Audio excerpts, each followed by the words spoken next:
Hi எல்லாருக்கும் வணக்கம். நான் தான் உங்கள் சசி பேசுகிறேன். இன்றைக்கி நான் இருக்கிறது ஆதம்பாக்கம் சைட்டில் இருக்கேன். இந்த ஆதம்பாக்கம் சைட்டில் செகண்ட் ஃப்ளோரில் பிரிக் ஒர்க் அப்படின்ட்டு ஸ்டார்ட் பண்ண போகிறோம். ஸோ பிரிக் ஒர்க் ஸ்டார்ட் பண்ணுறதுக்கு முன்னாடி என்னென்ன டைப் ஆஃப் பிரிக் ஒர்க் இருக்குது அப்படின்றத பார்க்கலாம். அதுக்காக தான் இந்த வீடியோ. பிரிக் ஒர்க்கை பாண்ட்ஸ் அப்படின்றதும் சொல்லுவாங்க. ஸோ எத்தனை விதமான பாண்ட்ஸு பிரிக் ஒர்க் அப்படின்றது இருக்கிறதுன்றது பார்க்கலாம். கண்டிப்பாக இந்த வீடியோ உங்களுக்கு யூஸ்ஃபுல்லாக இருக்கும். பாருங்கள், வாங்க வீடியோவை பார்க்கலாம்.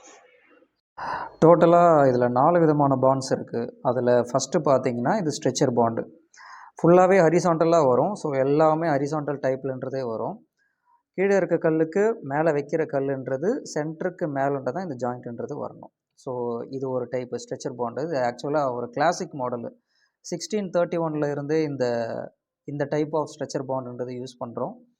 பட் ஆனால் இப்போதைக்குன்றது இந்த ஸ்ட்ரெச்சர் பாண்டுன்றது அதிகமாக யூஸ் பண்ணுறது கிடையாது. ஸோ மேக்ஸிமம் எந்த மாதிரியான பாண்ட்ஸ் வந்துட்டு இன்ஜினியரிங்கில் இந்த கன்ஸ்ட்ரக்ஷனில் யூஸ் பண்ணுறாங்க அப்படின்றது ஃபைனலாகவும் சொல்கிறேன். ஸோ இது எல்லாமே பார்த்திங்கன்னா ஹரிசாண்டல் டைப்லேயே இருக்கும். ஸோ இதுக்கு மேலே வைக்கிற கல்லும் பாருங்கள், எல்லாமே ஹரிசாண்டல் டைப்பில் இப்படியே தான் வரும். இது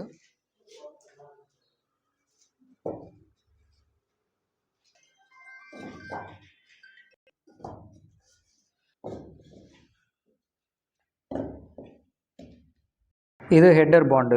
எல்லாமே நம்மளை ஃபேஸ் பண்ண மாதிரின்றதே இருக்கும். அதே மாதிரி கீழே இருக்க கல்லுக்கு இந்த ஜாயிண்ட்டுக்கு மேலேன்றது முழு கல்லுன்றது வரும். ஸோ ஜாயிண்ட்டுக்கு ஸ்ட்ரெயிட்டான்றது வைக்கக்கூடாது, அது வீக் பாயிண்ட்டாக மாறிடும். ஸோ ஹரிசாண்டலாக கிராக் வரத்தை அவாய்ட் பண்ணுறதுக்காக இந்த மாதிரி ஷேப்பில் ஒன்றுத்தையும் மாற்றின்றது வைப்பாங்க. ஸோ இது ஹெட்டர் பாண்டு அப்படின்றது சொல்லுவாங்க. இதில் நான் கலர் போட்டெல்லாம் பேக் பண்ணலை. ஸோ நார்மலாக இந்த மாதிரி டைப்பில் பண்ணுவாங்க அப்படின்றது காட்டுறதுக்காக தான் இந்த ஒரு வீடியோ. இது ஃபுல்லாகவே ஹெட்டர் பாண்டு. ஸோ நம்மளை ஃபேஸ் பண்ண மாதிரின்றதே இருக்கும். இது ரொம்பவும் கிளாசிக் மாடலு. இது 1450 இந்த டைப் ஆஃப் பிரிக், இந்த பாண்ட்ஸ்ன்றது யூஸ் பண்ணுறாங்க. ஸோ பார்த்தீங்கன்னா எல்லாமே ஹெட்டர் பாண்ட் அப்படின்றது இந்த டைப்பில் தான் வரும்.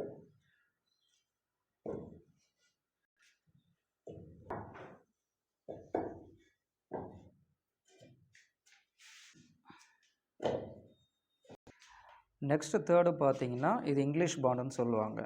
கீழே ஹெட்டரு ஸ்ட்ரெச்சரு இந்த மாதிரி ஆல்டர்னேட்டாக வர்றதுன்றது இங்கிலீஷ் பாண்டுன்னு சொல்லுவாங்க. இந்த டைப் ஆஃப் பாண்டுமே ரொம்ப வருஷமானது இருக்குது. இதெல்லாம் லோட் பேரிங் ஸ்ட்ரக்சருக்குன்றது யூஸ் பண்ணியிருக்காங்க. ஸோ மேக்ஸிமம் கன்ஸ்ட்ரக்ஷன் சைட்டில் அவுட்டர் வாலுக்கு 9 இன்ச்சு, அந்த 9 இன்ச்சில் இந்த இங்கிலீஷ் பாண்டுன்றது யூஸ் பண்ணுவாங்க. இன்னொன்று ஃப்ளமிஷ் பாண்டு அப்படின்றது இருக்குது, அது ஃபைனலாக சொல்கிறேன். இந்த இங்கிலீஷ் பாண்டுன்றது கீழே ஹெட்டரு ஸ்ட்ரெச்சரு, ஸோ ஆல்டர்னேட்டாக வரணும். இது ஹெட்டர், இதுக்கு மேலே வரதுன்றது ஸ்ட்ரெச்சர், அந்த மாதிரி ஆல்டர்னேட்டான்றது போகணும். ஸோ இந்த மாதிரி டைப் ஆஃப் பாண்டுன்றது இங்கிலீஷ் பாண்டுன்றது சொல்லுவாங்க. லாஸ்ட்டு பார்த்தீங்கன்னா இது ஃப்ளமிஷ் பாண்டு. ஃப்ளமிஷ் பாண்டு எப்படின்னா ஒரு ரோவில் ஹெட்டரு ஸ்ட்ரெச்சர் இந்த மாதிரின்றது வரும். இதே மாதிரி எல்லா ரோலையுமே வரும். ஸோ ஸ்ட்ரெச்சர் ஹெட்டர் இந்த மாதிரி ஆல்டர்னேட்டாக வரதுன்றது, ஒரே ரோவில் ஆல்டர்னேட்டாக வரதுன்றது ஃப்ளமிஷ் பாண்டு அப்படின்னு சொல்லுவோம்.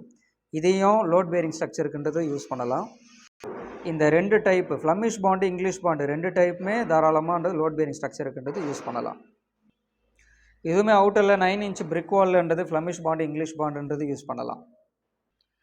இது 4 இன்ச்சு சுவர். இந்த 4 இன்ச்சு திக் வாலில் நம்ம ஸ்ட்ரெச்சர் பாண்டுன்றது மட்டும்தான் யூஸ் பண்ண முடியும். ஸோ இதில் ஃப்ளமிஷோ இங்கிலீஷோ எதுவுமே யூஸ் பண்ண முடியாது. ஏன்னா 4 இன்ச்சுன்றது ஒரு கல் சுவர் வைக்கிறது மட்டும்தான், ஒத்தக்கல் வைக்கிறது. இந்த ஒத்தக்கல் திக்னஸ்ஸு 4 இன்ச்சு. 4 இன்ச்சுன்றது நம்ம ஒன்லி இந்த ஹரிசாண்டல் டைப்லன்றது மட்டும்தான் வைக்க முடியும். இது ஒன்லி இன்னரில் வர பார்ட்டிஷன் வாலாக மட்டுன்றது யூஸ் பண்ணிக்க முடியும். ஸோ இந்த ஹரிசாண்டலாக இருக்கிற ஸ்ட்ரெச்சர் பாண்டுன்றது இன்னரில் வர பார்ட்டிஷன் வால் 4 இன்ச்சு திக் வாலுக்குன்றது யூஸ் பண்ணுறது. ஸோ இந்த வீடியோவை பார்த்துருப்பீங்க, என்னென்ன type of bonds brick work அப்படின்றது யூஸ் பண்ணலாம் அப்படின்றது. கண்டிப்பாக இது உங்களுக்கு யூஸ்ஃபுல்லாக இருந்திருக்கும் இந்த வீடியோ. ஸோ உங்கள் ஃப்ரெண்ட்ஸுக்குன்றதும் ஷேர் பண்ணுங்கள், நம்ம சேனலை சப்ஸ்கிரைப் பண்ணுங்கள். அடுத்த வீடியோவில் பிரிக் ஒர்க் பண்ணுறது எப்படி, என்னென்னலாம் பண்ணணும், என்னென்னலாம் பண்ணக்கூடாது அப்படின்றது எல்லாமே சொல்கிறேன். அதுவுமே உங்களுக்கு யூஸ்ஃபுல்லாக இருக்கும். அடுத்த வீடியோவில் பார்க்குறேன். தேங்க்யூ, நன்றி.